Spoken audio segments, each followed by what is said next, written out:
I guess I dropped a sock on the way up.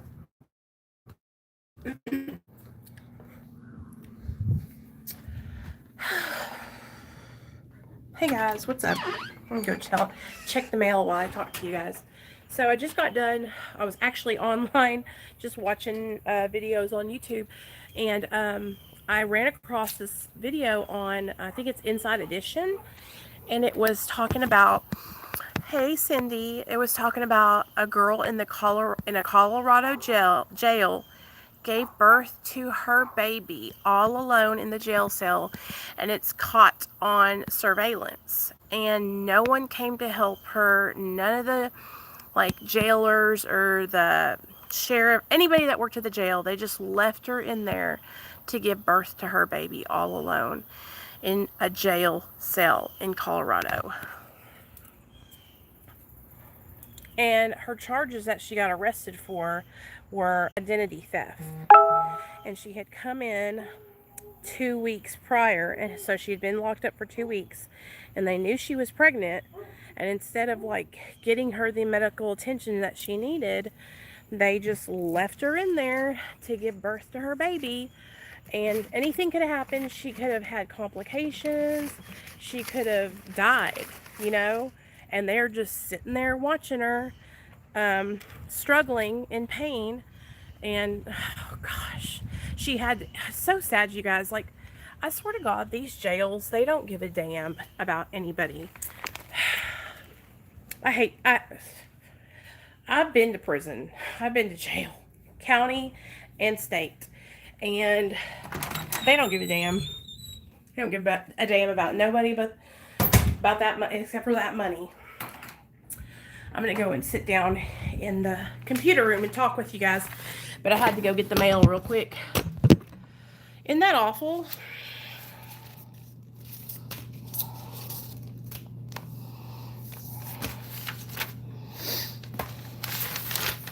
So terrible. Ooh. Hey, Straight Talking. What are you doing, girl?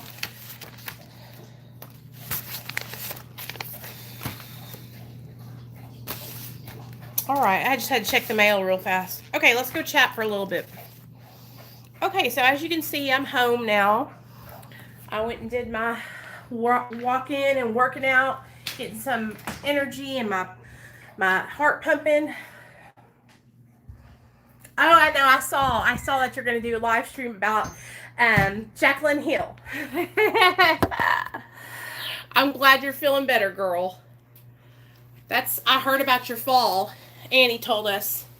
We're all in a Patreon chat, so Annie came in there and told us about your fall. That's terrible. I hate that. What do you guys think about people that are pregnant in jail? Do you think if they're pregnant, they need to be held in the jail, or do you think they should be let out on bond or something and then come back after they give birth? I just feel like I would rather see somebody be able to get the medical attention they need than to hold them in jail over some bullshit, over some identity theft. You know what I mean? She's not in there because she killed somebody. She's not in there for a violent crime. I think they could let her out on her, I think it's called your own recognizance, and then have her sign the little thing and then get out, But you guys should see this. It's on the Inside Edition YouTube channel. And the poor girl, those doggy mats that you can put down, little pee-pee pads that the dogs can go pee-pee on? She was putting down one of those, underneath her. So she could, have her baby on the damn little bench thingy. It was probably her rack. Because I know when I was in jail, our racks were just this piece of metal that came out from the wall and a little thin mattress that big. When I went into jail, I was not pregnant or anything like that, but there was a lot of girls who were locked up with me who were pregnant, especially when I was in prison, you guys. Now, for those of you guys that don't know, I spent a year and a couple months in the state penitentiary in Pine Bluff, Arkansas, in a place called RPF. And what it was a boot camp style prison. And a lot of girls came in that were pregnant, and the way they would feed us there was so salty and carb heavy that the girls would swell up.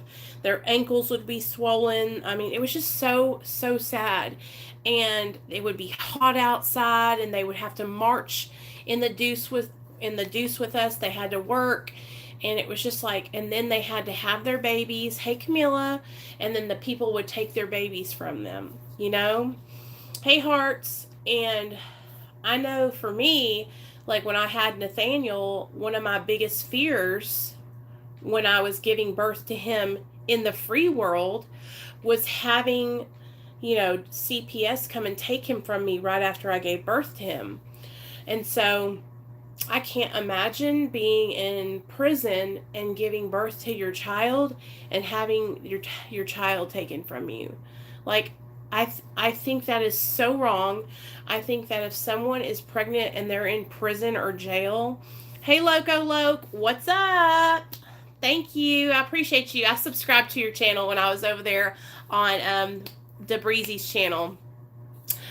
I just can't believe that they would let them take their babies and then leave them in the jail. Like, I know that when you get in trouble, you guys, and you do a crime, that you have to, like, pay for your crime, right? I totally believe in that. Like, my crime was me using drugs, right? And I was a IV methamphetamine, cocaine, and Roxy addict. And due to my addiction, I couldn't stay sober. So my crime was being revoked on my probation. So my original crime was possession of a controlled substance. And here's the thing. I think when somebody is pulled over or caught with methamphetamine, caught with drugs, okay? I don't think being caught with drugs, I know it's against the law, but I don't think a person should go to jail for it. I think a person should be sentenced to treatment. That's where they need to go. They don't need to go to jail, because when they go to jail, the only thing that's happening, you guys, is they're learning new criminal behaviors in jail. That's all that happened to me. When I was in jail, I learned how to be an even slicker criminal. And, I met more criminal people while I was in jail. And I got new drug connects when I was in prison. And so I didn't learn anything, nothing came out of it. Oh, good deal, Camila. I'm glad you're getting feeling better, girl. Just hang in there. Take it one day at a time. Welcome to all my new subscribers. If you're in the chat and you haven't said anything yet, my name's Nicole and I'm an addict. My sober date is July 13th, 2015. I started my channel, you guys, because I needed support in recovery, and I'm not like your normal AA or NA abstinence-based recovery person. I'm actually on a medication called Suboxone, which is for opiate use disorder or opiate addiction. And when I started my channel, I started it in hopes that we could start a community of recovering addicts and alcoholics who would support each other no matter what. Okay? It didn't matter, like, if you're abstinent or if you're on Suboxone. Like, the support should just be the same, because we're all just trying to be better, right? We're all just trying to better our lives, really. And so that's what I'm trying to do today, is stay on the right track and stay sober and make good choices. But I had to come on here and talk with you guys about this poor girl, you guys, because it was just so sad, and it made me just feel so emotional when I saw her giving birth to her baby, because I thought, that could have been me. That could have been me anytime, And I don't wish that on my worst enemy. There's some people I don't like in the world, but I wouldn't wish them to have their babies in jail.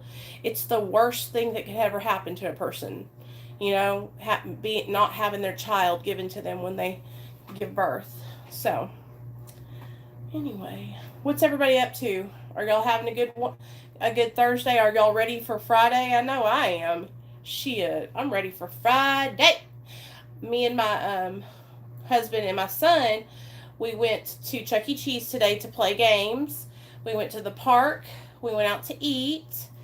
And that's it. Now we're home. And then tomorrow, you guys know tomorrow night at 7 p.m. Central Standard Time, we are going to have our regularly scheduled MARA meeting. And if you guys don't know what MARA is, it is Medically Assisted Recovery Anonymous meeting. It's a 12-step fellowship of men and women who are like-minded. A lot of us are on medically assisted treatment. A lot of us, some of us are not. But anyone is welcome, you guys. Anyone is welcome. Y'all are all welcome to come. Tomorrow night, I'm going to talk about recovery from addiction, and we're going to talk about enabling, okay? We're going to talk about enabling. I just hit the mother load at TJ Maxx. Oh, girl, what'd you get? Did you get some makeup? Tell us all about it. Tell us all about it. What they have. They got some good stuff. I love me some makeup, you guys, especially if I can get it on a discount.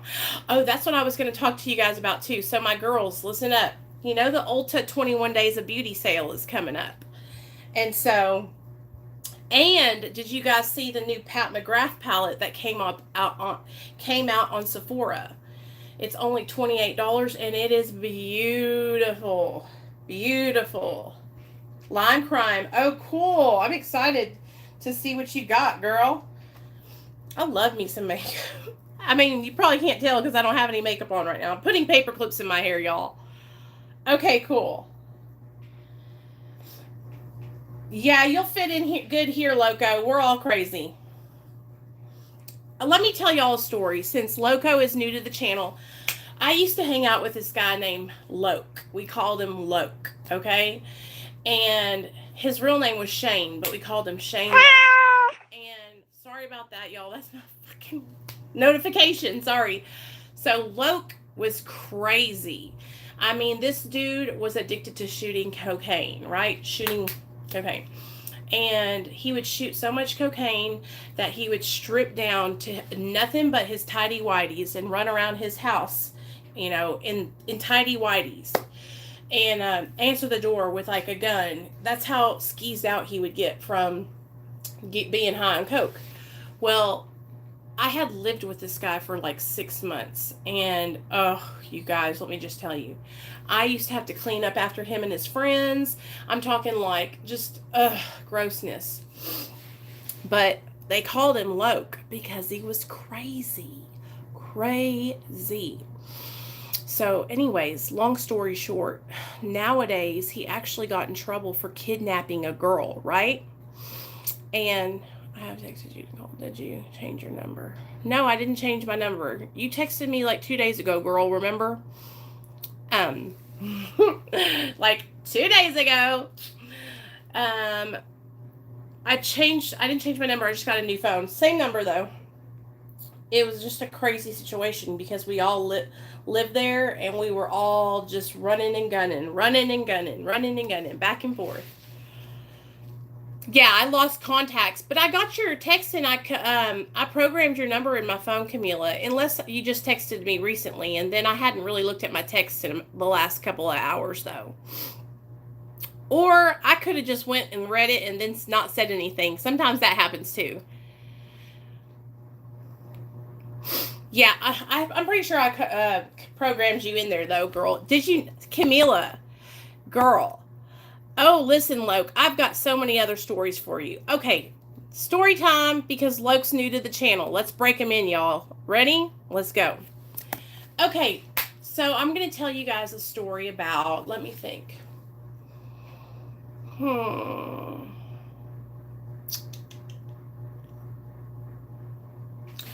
Have I ever told you guys about my husband when he had a seizure? And I'll tell you the story.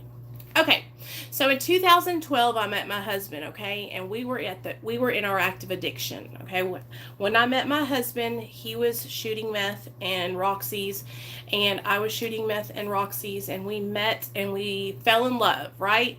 And we were both on drugs pretty heavy. So when we got together, we just got on drugs even heavier. We started using and using even more. And that's what happens a lot whenever two addicts get together and it's like putting gas on fire, blow up, right? So we started blowing up, you guys. He had money, I had connections, he had a vehicle, right? So we was hitting the streets of Little Rock. Um, One day we had been on like it was always like a bender. We were always on something. But we went by this guy. We called him Chinaman. Okay, Chinaman lived in like Section 8 housing. You know what I'm talking about? He lived in like these little crappy apartments. Nothing against anybody that lives in Section 8 housing. I'm just trying to give y'all a visual of what it was like. Okay, so it was like all these apartments and all these kids playing outside and drug dealers in the parking lot and people with big ass jacked up trucks and low riders on rims, just a busy parking lot of people, right? So we pulled into Chinaman's house and we went inside, and let me tell you one thing about Chinaman, okay? Chinaman had roaches, not the kind that you smoke.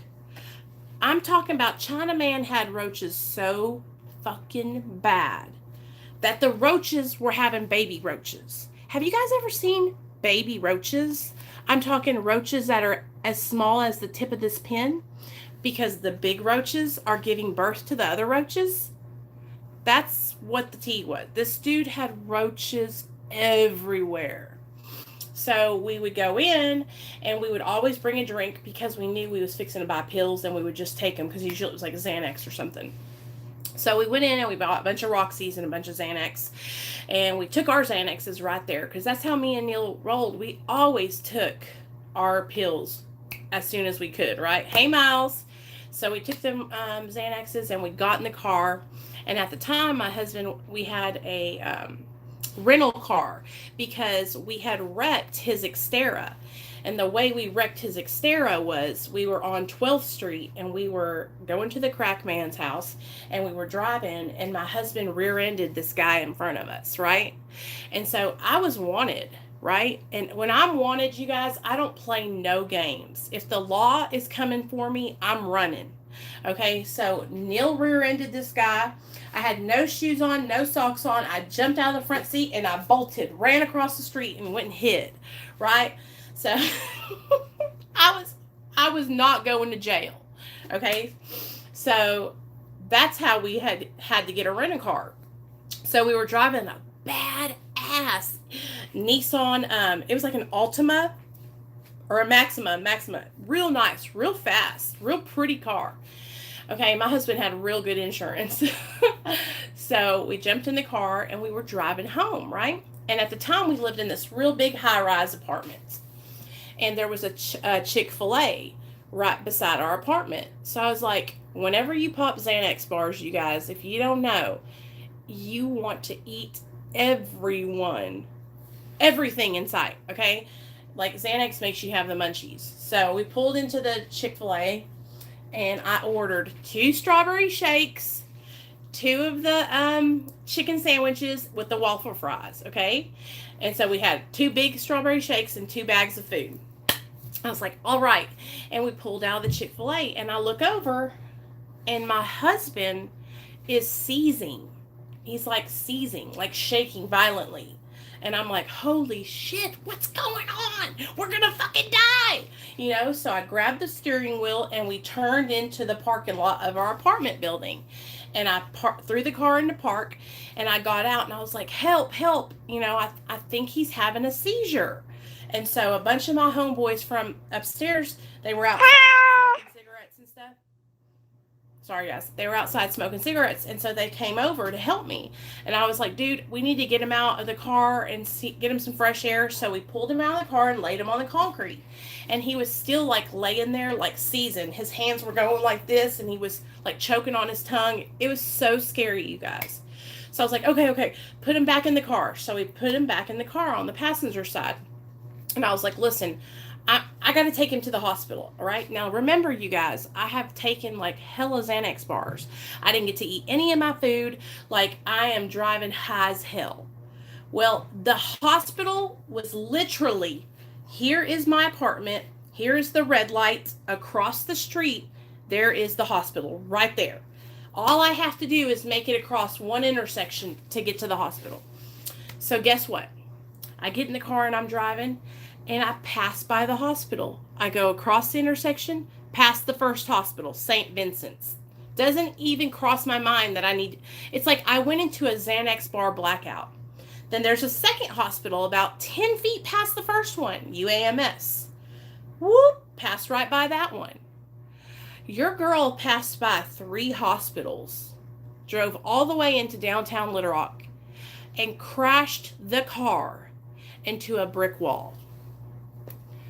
I'm standing outside beside the car. It crashed head on into the brick wall with blood running all over my face because I think that the airbag hit my nose and busted it. And my husband is laying there unconscious in the passenger side, you guys. And so thank God the ambulance people didn't give me, like, they just came and got me and him, put us in the ambulance and took us to the hospital. We didn't get a ticket. We didn't get charged with, like, driving under the influence. They just helped us. And at that time, you guys, like, I could have gotten in so much trouble. Well, listen to this. Neil, what they did when we got to the hospital is they put me in one room and they put Neil in the other room. Well, they didn't know what was wrong with Neil, so you guess what they did? They gave him a shot of Narcan. And guess what happened? He went into automatic withdrawal, okay? Because when you're high on opiates and Xanax and all that other stuff, and they give you a shot of Narcan, it throws all the opiates off your receptor, right? And so, or naloxone, I think is what they gave him, and he was sick. I mean, they had tubes down his throat because they had to intubate him. They had a tube in his thigh, in his vein, in his thigh, you guys. It was so scary. Okay, so I finally woke up because I was in the hospital and I don't know what happened, but I was asleep in the hospital bed. And I woke up and I was like, where is Neil? And then at this time, we were just boyfriend and girlfriend. Because we had just, been together for about a year at that time. And I was like, where's Neil? Where's Neil? And they're like, honey, he's upstairs. He's in critical condition. And I was crying my eyes out, so scared. And they're like, you can't go up there and see him. And so I wrote a letter and had the nurse take it up there to him. So when he woke up, he would know I was still there in the hospital. His mom and dad came to see me and I was crying. And at this time, you guys, they were like, y'all need to stop seeing each other. You guys are going to kill each other. This is a toxic relationship. You're not good for our son. You're going to kill him. And at this time, this is before they realized that, like, Neil had a problem and it wasn't just my fault. Like, we both really had a severe drug problem. So when I finally was able to go up there and see him, you guys, it was so scary because he was laying there and he had the tubes coming out of his mouth. And this has happened to us so many times, you guys. I cannot tell you how many times I've been in the hospital intubated because I overdosed and they had to give me that damn shit that makes you get sick. They make you, and when you're coherent and you have overdosed, a lot of the times they'll make you drink this like charcoal drink that makes you throw up. And I've had to drink that charcoal drink so many times. But seeing Neil laying there with tubes coming out of him, and it was the scariest thing I've ever seen in my whole entire life. And at that time, his mom took a picture of him and kept that picture. It was so scary, man. Loke, I'm telling you, man, it was the scariest thing I've ever seen in my life. But it wasn't scary enough to get us to stop, you guys. So once we got out of the hospital, guess what we did? We went home to our little apartment and we rested up, I think, for a couple of days. And then we were back at it again. And that was like this, that was what we did. We would have some tragic thing happen. I've got to shut these down. Y'all, I'm going to get those notifications to stop. I'm sorry for your ears. Um, that's what would happen all the time, you guys. We would, we would get so high that bad shit would end up happening, you guys. And I'm just so grateful that we're not high anymore. Like, just so you know, Loke, I have 4 years sober. My husband has almost a year sober. He's had a couple of dips in the road since I got sober, but he's still sticking with it. And I'm not going back. Like, I love my life today, and that's why I started this channel, to help spread a message of hope to other people who are struggling with the disease of addiction, because so many people are ashamed, you guys, and there's nothing to be ashamed of. Like, if you're struggling with alcoholism, if you're struggling with cocaine, crack, meth, pills, opiates, benzos, whatever your substance abuse is, you're not alone, man, and there's nothing to be embarrassed of, okay? The thing about it is, if you're struggling, you can't do it alone. You got to reach out and get help, okay? So, anyway, I just want to share a couple stories with you guys, and I wanted to talk about that poor girl that I just saw on Inside Edition, and let you guys know, like, I believe in people paying the price for their crime, but I don't wish that on anybody. I don't think any mother should have to give birth to her child in a jail cell, or have her child taken from her in a jail cell. I think it's inhumane. I think there's no compassion. I think it's like treating people like they're dogs and throwing them in a jail cell and locking them up and throwing away the key. I think it's ridiculous. So, anyway, you guys, I love y'all. I just wanted to come on here and chat with you guys for a minute. I've been trying to keep my live streams a little bit shorter, because I know that sometimes I can get on here and just go and go and go. So what we'll do is we'll save our long live stream for tomorrow night, which is Friday, 7 p.m. Central Standard Time. We're going to talk about how to not enable an addict, and we're also going to talk about how to help somebody that's in active addiction, whether you should help them or not, right? For real. And that's what it is, Loke. It is, we're here for a reason. There's a purpose for everyone. Whether you think it or not, you guys, there's a purpose for you. You just got to find your purpose. You got to find your passion and your purpose. And that's what I'm doing. I'm finding my passion and my purpose. And my passion and my purpose is working with others and being with you guys, right? I love doing YouTube. So I'm excited to show you guys my new weigh-in for my other channel, which is Bingeaholics Anonymous. I have a surprise tomorrow morning. I'm going to weigh in, and so I haven't weighed in 2 days. So hopefully the scale will show a victory, and I hope you guys can come over there to Bingeaholics Anonymous and support me on this, because I'm telling you what, you guys, like, the thing that I'm most insecure about is my weight. And I struggle so much with my weight, because I love food and I love to eat and I have no shame. So making healthy choices and being aware of what I put in my mouth is the goal. So anyway, I love talking to you guys. And say what's up and tell you all that story. And I'm going to fix my phone so it doesn't meow anymore. And I love you guys, and I'll see you guys tomorrow night at 7 p.m. Central Standard Time, okay? Mwah! Welcome to the channel, Loke. You're welcome here. We got an awesome family here. Oh, hey, Amy. How are you doing, girl? I saw your comment on the video about Gino and Mama June, and girl, I just want you to know that if you think your relationship is worth saving, then you put in the work and you save that relationship, okay? Relationships take a lot of work. I'm going to be straight up with you, okay? When me and my husband first met, I was very, very bad. I would talk to other men. I would flirt with other men. And there was a time where he caught me texting another guy. This is many, many years ago when I was in my active addiction. and he caught me texting a guy, and it was one of his friends. And I remember he threw me out, right?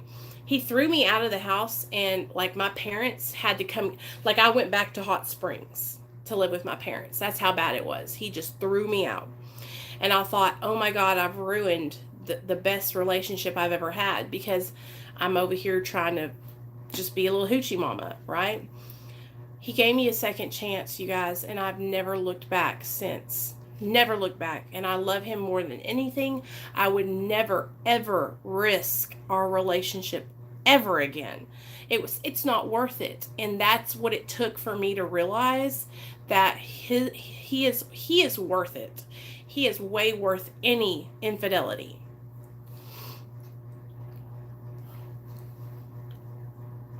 Thanks, Loke. I like saying thick with two C's too. Yes, exactly, Amy. And I think that as long as you guys, like, don't focus so much on, like, getting all the details, right? Because that's just going to drive you insane. Girl, I'm going to take these out and see what it looks like. Whenever like, Neil wanted to know all the things, the details. Okay, cool, bud. I hope you do.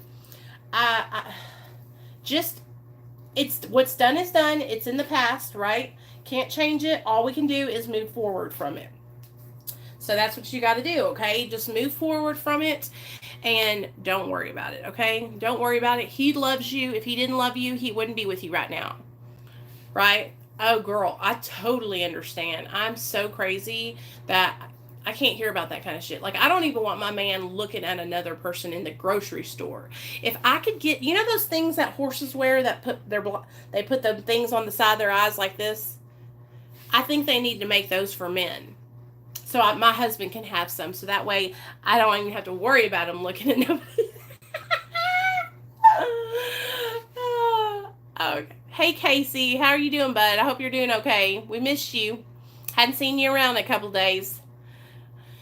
We're gonna so anyway, I'm gonna pop off here, you guys. See you guys tomorrow night at 7 p.m. Central Standard Time.